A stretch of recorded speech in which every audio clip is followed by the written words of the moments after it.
Итак, Mitsubishi Outlander первое поколение, 2003 год. Проблема следующая. При запуске двигателя, вообще при работе двигателя, какой-то гул посторонний слушаем. Вот он, этот гул. Так езжу 3 года, думали, что это выпускной коллектор, может быть, так сам по себе работает. Начитался форумов о том, что у многих такое, и не знают люди, что делать. Кто-то пишет, типа, я так отъездил 4 года, так и продал.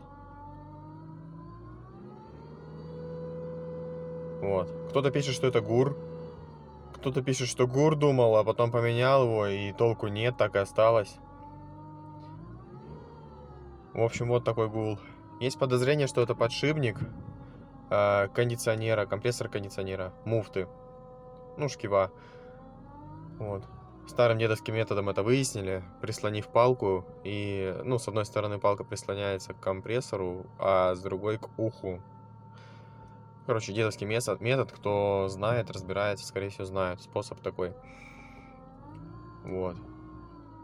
Сейчас будем решать, потом сниму видео после замены подшипника.